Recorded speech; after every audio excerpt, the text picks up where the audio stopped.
Et donc on peut tout de suite commencer avec notre premier discutant, Pascal Urbain, qui est architecte, qui est spécialisé dans la maîtrise d'œuvres urbaines, qui est professeur à l'ANSAM et qui se présente lui-même sans qualité. Alors je ne me serais évidemment pas permis de l'annoncer en ces termes, mais ce sont ses propres mots. Donc il nous expliquera peut-être ce qu'il entend par là. Et il nous a proposé de prendre directement le contre-pied de cette injonction contemporaine toujours plus rapide, et par un discours qui porte plus sur la notion de procrastination. Donc si tu veux bien commencer. Très bien, non, je n'entends rien par sans qualité que ce que Musil y entend, c'est-à-dire que... On n'entend pas. Ah, bah... C'est là ça va? Donc ce que j'entends par sans qualité, c'est ce que Musil en entend, c'est-à-dire que je suis ceci mais j'aurais pu être cela.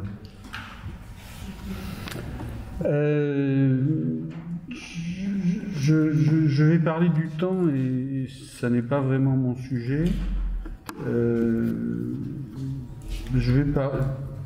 J'ai réfléchi et il y avait deux choses que je connaissais dans le temps, c'était l'impatience et la procrastination. Et comme je suis plus souvent en procrastination qu'en impatience, je vais donc parler de la procrastination. Avant, je voudrais crever l'abcès d'une idée fausse. Rien de ce qui est humain ne s'accélère, ou si peu que pas. Voilà, l'idée est vraie. Donc, je pourrais d'abord, cette non-accélération de la vie humaine, de la société humaine, de l'innovation humaine, je pourrais la montrer d'abord avec Delfeil de Thon, qui était qui était journaliste à l'époque à Racquéry, et qui remarquait qu'en lâchant au même moment d'un deuxième étage, par exemple, un chat et une lampe de bureau, ils arrivaient au sol exactement au même moment. Ce qui prouvait, selon lui, que la lumière ne va pas aussi vite qu'on le dit, et deux, que le chat, lui, retombe sur ses pattes. Plus sérieusement, et non plus avec des fels de thon, je peux montrer que rien de ce qui est humain ne s'accélère, ou si peu que pas, avec David Edgerton, qui a écrit Quoi de neuf en anglais en 2006 et publié en 2013 en France, à propos des... Alors, il parle de tas de choses, mais avec lui, je vais montrer à propos des B52, du B52 et du X43A, tels qu'ils se sont associés le 26 janvier 2004, il y a 12-13 ans. J'adore ce gros bombardier, parce qu'il a mon âge, il est né en 1952, et que il était encore tout récemment en service dans les pays riches, et je crois qu'il y en a encore un ou deux qui sont en service dans les pays pauvres. Ça me laisse espérer un fonctionnement encore pour quelques mois, quelques années, quelques dizaines d'années, qui sait. Et pour lui, le bombardier, et pour moi. Donc j'adore ce gros bombardier, et en 2004, à ce moment-là,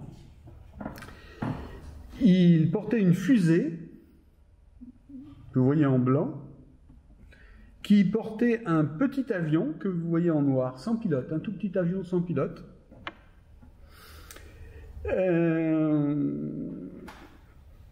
Et cet avion était propulsé par un stratoréacteur dont le principe avait été énoncé en 1913 et qui était d'usage courant à partir des années 40.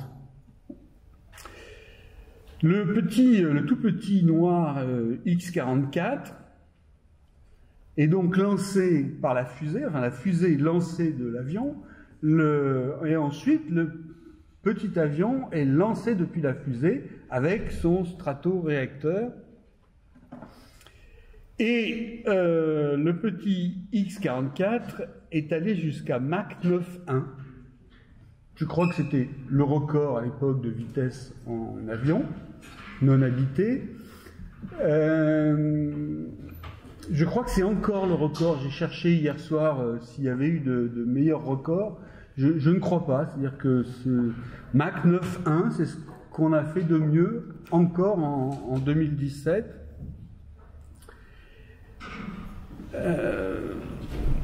Alors que le précédent record de Mach 6.9 était détenu par Peter Knight sur X-15 depuis 1967.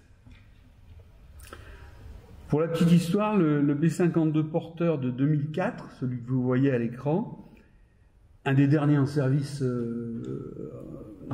aux États-Unis, avait déjà servi de porteur pour les X-15, qui étaient des vols donc habités. Pour le dire autrement, en 2004, un gros avion des années 50 lance un petit avion propulsé par une technique des années 40 qui vole pendant 12 secondes un peu plus vite que les X-15 des années 60. En 2004. Putain, mais c'est lent. C'est 20% de vitesse en plus pendant 12 secondes, alors qu'on est 44 ans après.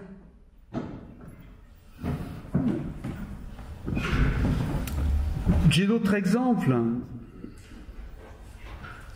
Tous les grands projets actuels sont à l'avenant. Au rythme où on construit les lignes à grande vitesse en France, 2600 km en 40 ans,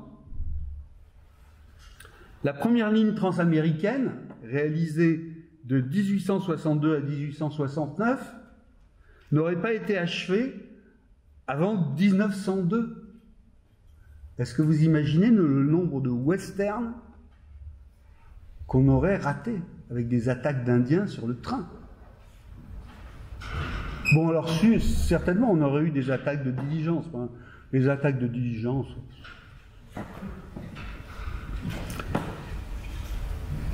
Je parle pas de la guerre. La guerre, c'est lent. C'est lent aujourd'hui, les guerres. Vous n'imaginez pas comme c'est lent. Et regardez, on a fait une première guerre mondiale en 4 ans. 4 ans pour une guerre mondiale avec des dizaines de millions de morts. On a fait une deuxième guerre mondiale en 5 ans. Et là, le conflit israélo-palestinien dure depuis 70 ans. Et encore, ça avait commencé avant 48. Ça dure depuis 80 ans, une guerre. On fait des guerres de 80 ans. Dans 20 ans, il a battu le record de Jeanne d'Arc, ce conflit. C'est lent. Parlons de la vie humaine. En 30 ans, 40 ans, on avait fait des enfants, on leur avait transmis un héritage, on mourait. Aujourd'hui, ça dure quoi, une vie humaine? 60, 70, 80, 90, ça prend des proportions qui confinent au ridicule. C'est lent. Bref, les gens de mon âge, la classe 52, comme on disait dans les années 40, étaient persuadés que tout irait de plus en plus vite, tandis qu'on travaillerait de moins en moins. C'est dire qu'aujourd'hui, ni moi ni les autres, nous comprenons que les voitures actuelles soient telles qu'elles sont, alors qu'elles devaient, en 2000, être sans chauffeur et sans roue. C'est pathétique, c'est ridicule, c'est dérisoire. L'innovation, c'est nul. On ne comprend pas pourquoi non plus. Siri, vous connaissez Siri? C'est le petit haut-parleur des iPads. Pourquoi Siri est si bête en 2017, alors qu'en 2001, HAL devait être plus intelligent que nous? C'est lent. Le temps va de moins en moins vite. Si on compare les progrès qui ont eu lieu à la fin du 19e siècle et au début du 20e siècle, et les vagues progrès informatiques qui ont eu lieu depuis 30 ou 40 ans, mais c'est lent, ça se traîne. Bref, le monde se traîne, lamentablement. Revenons à l'architecture. Et revenons à Michel-Ange.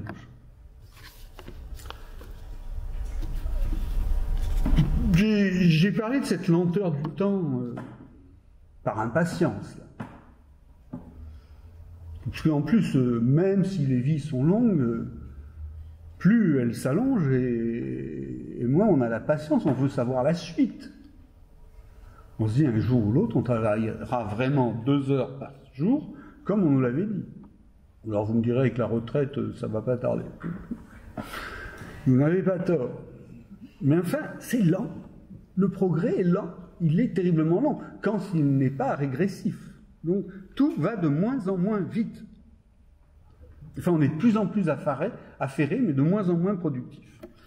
Donc, j'en ai parlé par impatience, mais mon autre péché mignon, la procrastination, me semble plus intéressante en ce qui concerne une attitude sage par rapport à ce temps lent. L'attitude sage, c'est de laisser traîner les choses, y compris cet exposé. Vous croyez vous en êtes sorti comme ça, là. Alors, le David de Michel-Ange, il est déhanché, on parle de contrapposto, de chiasme, et il ne fait rien de ses 10 doigts. Enfin, voilà David contre Goliath, et que voit-on? Ce type ne fait rien de ses 10 doigts. À gauche, à sa gauche, il tient la fronde. À main droite, il a la pierre. Le pouce et l'index sont... Le poignet est assez replié, le pouce et l'index sont déjà tendus. Mais ça ne se voit pas sur cette image, mais sur des images de travers, je voulais la rajouter, mais ça ne m'a pas semblé totalement utile, vous pouvez me croire. Le majeur est encore un peu détendu. Il y a un mélange étrange, il est déjà un peu tendu, crispé vers la bataille qui s'annonce, et en même temps il s'en fout un peu. Il attend, il réfléchit, il se projette. Il prépare son jet. Et bien, avoir un projet, c'est ça.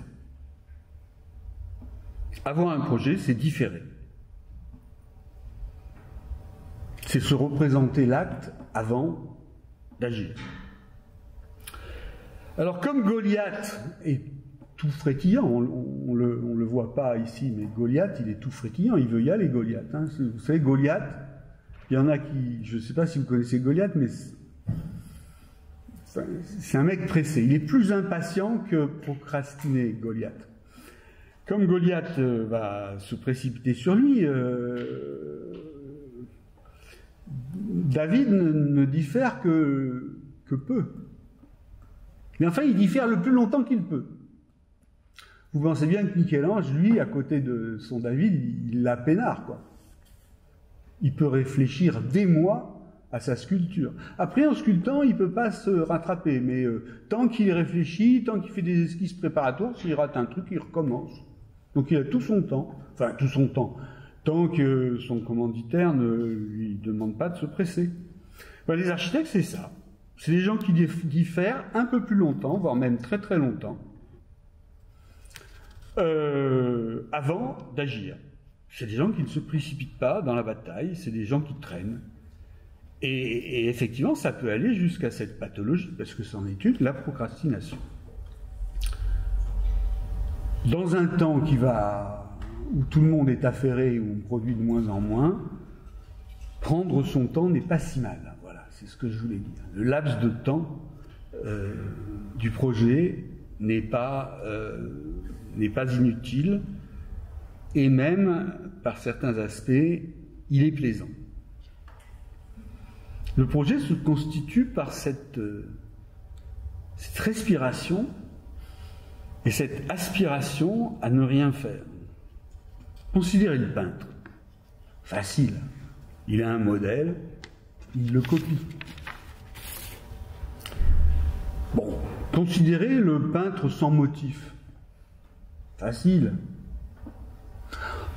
Il a besoin d'un peu plus d'imagination, de documentation, de culture, de travaux préparatoires, mais enfin, bon, il va y arriver.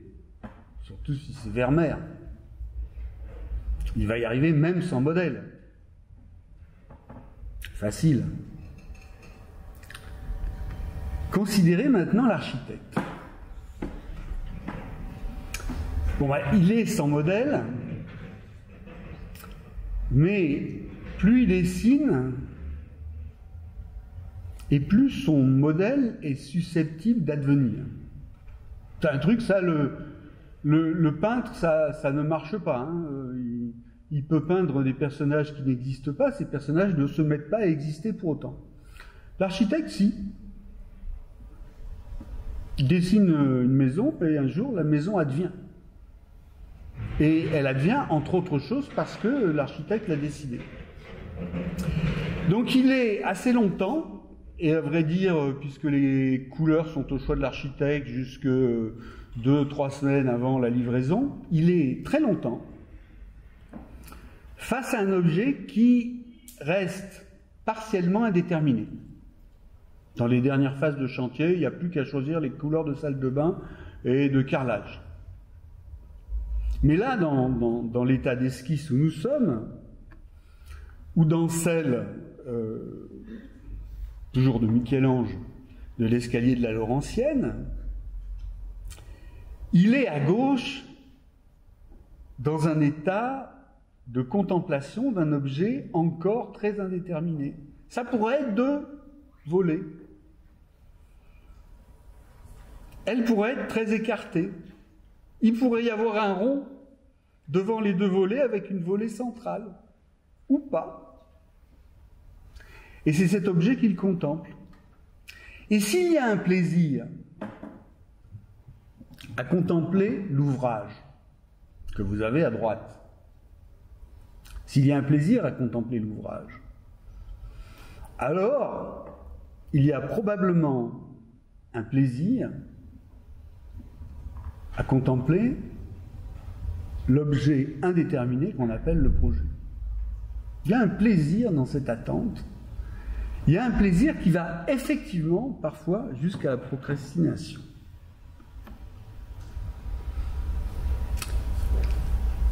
Donc il y a un plaisir de l'ouvrage et il y aurait, c'est mon hypothèse, ma première hypothèse, un plaisir du projet. Enfin, c'est une hypothèse largement confirmée par tous mes collègues qui travaillent toute la nuit alors qu'ils pourraient avoir fini à 8 heures du soir. Non mais c'est expérimental, je ne fais pas de l'art, là, je fais de la science expérimentale. Les seuls qui n'éprouvent pas de plaisir que je connais, c'est Cerrito, Chabrol et Daniel. À 6 heures du soir, ils sont sortis de l'agence. C'est pas mauvais, hein, c'est pas une critique. Hein, la plupart de ceux que je connaisse traînent. Ce plaisir rare d'une contemplation kaléidoscopique du projet a longtemps été réservé aux concepteurs. Mais il n'est pas exclu qu'au XXe siècle,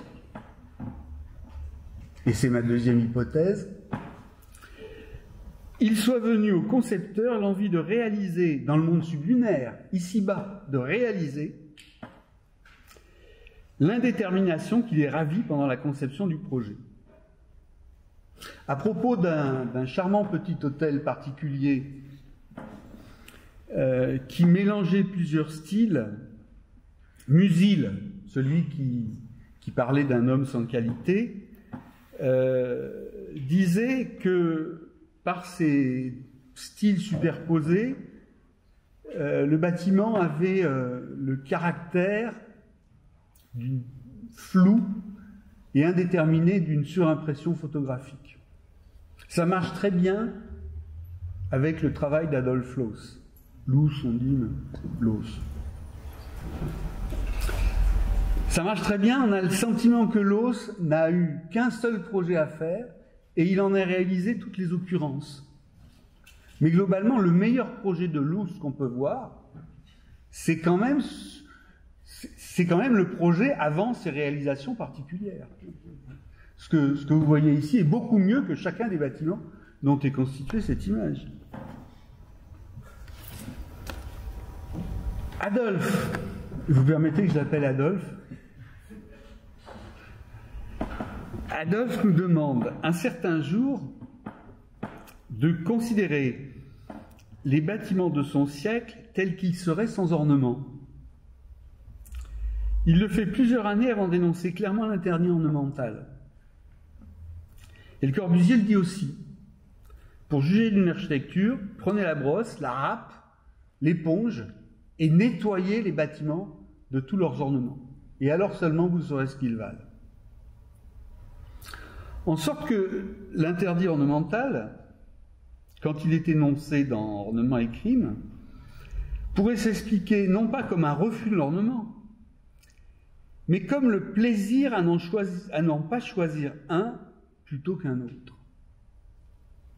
La blancheur de l'architecture moderne, et c'est encore une hypothèse, pourrait être interprétée comme la réalisation de ce moment suspendu, de ce temps suspendu où le projet n'est pas fini, où le projet est encore pluriel, où il a encore plusieurs formes, plusieurs états, plusieurs possibilités, plusieurs paramètres, plusieurs variables, et quelques constantes déjà. Le mur blanc pourrait être le premier moyen utilisé pour assouvir cette quête d'une architecture qui serait aussi indéterminée qu'un projet. En gros, c'est bizarre de contempler un mur blanc, surtout avec le chiasme, le contrapposto du David. Ben oui, vous avez vu qu'ils avaient le mec là, il est en contrapposto. Je suis tranquille, je suis peinard, je garde de l'art. Ouais, je suis un artiste. Tiens, je suis content de faire cette petite présentation à la friche de la Belle de Mai. Est-ce qu'il y a des artistes dans la salle?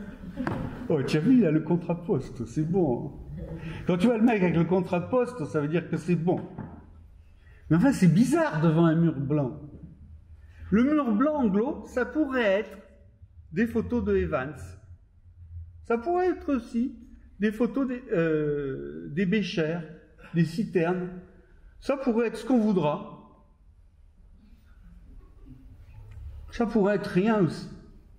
Le blanc a cette puissance de, non pas d'être la pure abstraction que les modernes ont dite, mais d'être ce qu'on en veut faire. Et c'est un des charmes du blanc. Le charme du blanc, c'est le charme du noir aussi, hein, mais le noir, c'est... Non, ça me va moins au teint. Quoi qu'il en soit, le blanc a ce charme de prolonger le plaisir du projet dans l'ouvrage. Alors, le blanc a longtemps suffi. Tant qu'on était habitué à avoir un bâtiment architecturé parce qu'il était orné, dès qu'un bâtiment n'était pas orné, il semblait inachevé. Comme on disait des tableaux impressionnistes que les impressionnistes ne finissaient jamais leur toile. Ben, les architectes modernes ont longtemps bénéficié de cet état, ils ne finissent jamais leur bâtiment. Sauf que très vite, on s'est aperçu que les bâtiments étaient réellement finis. Donc il a fallu inventer, en face du Bauhaus, que vous venez de voir, le mur en verre qui réfléchit le Bauhaus et qui le diffracte un petit peu, qui qui lui donne d'autres formes qu'il pourrait avoir, d'autres états qu'il pourrait prendre. Donc, il donne à nouveau au Bauhaus, dont la blancheur commence sérieusement à nous fatiguer, il ravive la capacité du Bauhaus à être ceci ou cela, de la même manière qu'un homme sans qualité peut être ceci ou cela. Depuis lors, l'architecture s'apparente de plus en plus à un championnat du monde de flou artistique, tel qu'il est représenté ici par les excellents Plonck et Replonck. Alors, le championnat mondial de flou artistique peut être d'abord dans le magnifique projet de Spreckelsen, qui a probablement gagné parce qu'il pouvait être ceci ou cela, et qui aurait perdu si on avait dit qu'il serait seulement cela. Mais aussi dans l'étrange réinterprétation qu'ont fait l'excellent Stéphane Malka, formé par un excellent professeur à l'école d'architecture de Marseille, avant de poursuivre ses études à Paris, comme tout le monde.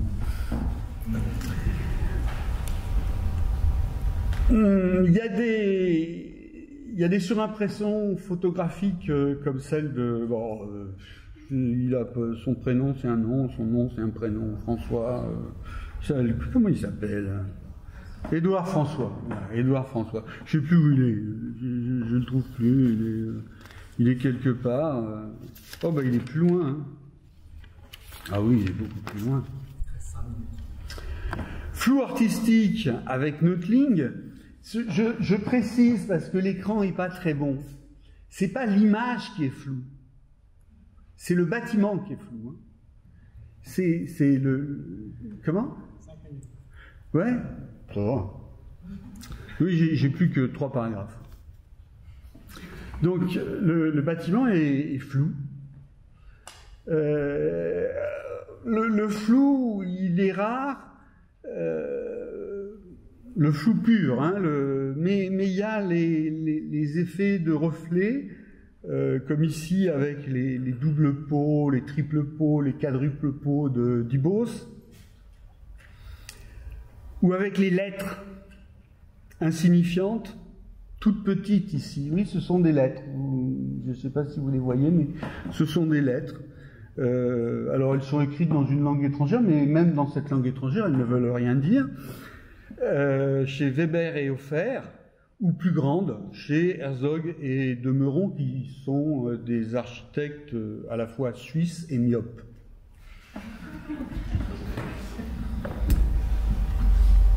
On a de l'architecture zébrée, Gang. On a de l'architecture parsemée, Ishigami. Voilée, Ricciotti. Drapée, Ricciotti featuring l'Arlésien. Comment? Lucien Clerc. Ah oui, c'est lui. Moi, ce que j'aime, c'est que les photos de taureaux. Je trouve les nus féminins assez quelconques.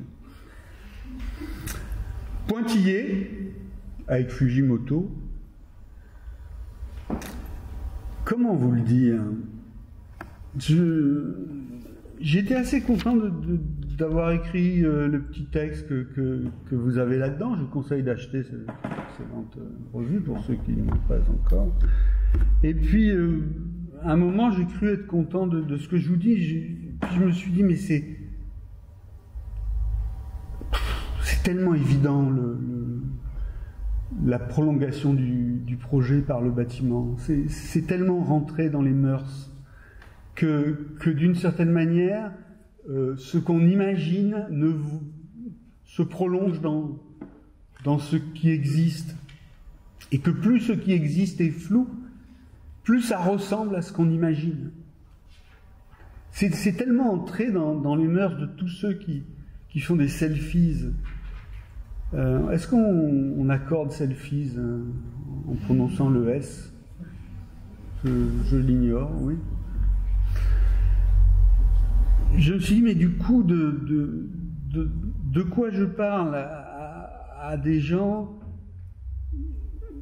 qui savent déjà tout. À quoi bon, me demandais-je hier soir, dire ce que chacun sait, le temps suspendu, le plaisir kaléidoscopique du projet indéterminé et à jamais inachevé dès lors qu'il a été pétrifié dans une réalisation, est désormais la chose la plus commune du monde, et ce qui vaut pour tous, c'est-à-dire ce qui vaut aussi pour moi.